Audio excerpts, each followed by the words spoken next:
Assalamualaikum warahmatullahi wabarakatuh. Hello, tell me introduce myself. My name is Ananda Hudinur Fatihah with name 21220109 from class A2 2021. Here I will discuss about semantics. Semantic definition from Britannica Encyclopedia. Semantic is the study of the relationship between a linguistic differentiator and the relationship of mental process or symbols in speech activities. Semantik sendiri adalah salah satu cabang dari ilmu linguistik yang membahas tentang makna. Ini tandanya saat mempelajari semantik, kita juga mempelajari tentang hubungan antar kata dan makna dari kata-kata tersebut. Biasanya penggunaan semantik akan sangat membantu dalam mengurangi permasalahan yang berkaitan dengan pemahaman akan sebuah kata atau konotasi dari kata tersebut. Semantics example. Word like run can have different meanings in context. A person can run, a refrigerator can run, and pen can run. Contoh lainnya human. Dalam bahasa Indonesia, kata human itu berarti manusia. Akan tetapi, kamu harus memahami konteksnya terlebih dahulu.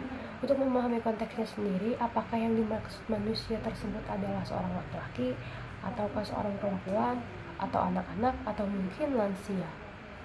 Contoh lainnya seperti move. Kata kerja yang satu ini memiliki berbagai makna, termasuk pindah tempat, mendorong, menarik, atau menggugah perasaan. Untuk mengetahui makna yang dimaksud, kamu harus memahami konteksnya terlebih dahulu. Jadi pada dasarnya, semantik itu memiliki banyak contoh yang bisa ditemukan dalam kehidupan kita sehari-hari. Kinds of semantics. Untuk menganalisis lebih lanjut, semantics ini terbagi ke dalam beberapa jenis, yaitu ada formal semantics, lexical semantics, and conceptual semantics. Untuk formal semantics sendiri, formal semantics is the study of the relationship between words and meaning from a philosophical or even mathematical standpoint. This branch of semantics is concerned with the truth of utterances and how that truth is determined. Jadi jenis semantics formal ini menggunakan teknik matematika, filosofi, dan logika untuk menganalisis hubungan bahasa, realita, kebenaran, dan kesempatan pada cakupan yang lebih luas. Jenis yang satu ini biasanya dapat membantu kamu dalam membedah kalimat dan menemukan berbagai informasi untuk mencari tahu berbagai informasi makna yang sesungguhnya dari kalimat tersebut. And the next, lexical semantics. Lexical semantics is what many people are describing when they talk about semantics in general. It is the study of the meaning of individual words, especially in the context of things like metaphor and other literary devices that can alter the meanings of words and phrases. Jadi lexical semantics ini membedah kata dan frasa pada sebuah teks untuk memahami konteksnya dari keseluruhan teks tersebut.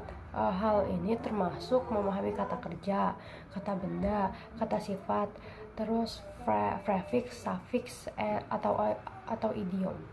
The next, conceptual semantics. Conceptual semantics is all about the dictionary definition of a word before any context is applied. Jadi untuk konseptual semantics ini biasanya berkaitan dengan konsep dasar pembentukan suatu kata sebelum diberi makna atau konteks. Untuk lebih jelasnya lagi, bisa dilihat dari contoh. Misalnya pada dasarnya kata cougar dalam bahasa Inggris berarti kucing liar yang berukuran besar. Akan tetapi, kata tersebut juga bisa digunakan untuk mendeskripsikan seorang wanita yang berkencan dengan laki-laki yang lebih muda. Oleh sebab itu, keberadaan konteks sangatlah penting untuk memahami makna dari keseluruhan. And the next is semantics types. There are connotation and denotation. Two important concepts when it comes to semantics are connotation and denotation. The denotation of a word is the dictionary definition. Jadi denotasi ini juga dikenal sebagai arti harfiah dari sebuah kata. And the next connotation, on the other hand, is a word figurative meaning or the additional layers of meaning that many people associate with a word beyond its dictionary definitions. Jadi misalnya kata rumah mungkin mengandung konotasi kekayaan atau kemewahan. Secara kiasan, tempat tinggal yang secara objektif kecil dapat disebut sebagai rumah besar jika secara subjektif terasa besar, seperti apartemen hanya memiliki 2 kamar tidur, tetapi itu adalah rumah besar dibandingkan dengan tempat lama. Dalam konteks lain, rumah besar mungkin membawa konotasi yang angker, rusak, atau ditumbuhi seperti tanaman-tanaman liar atau yang mengesankan keangkeran.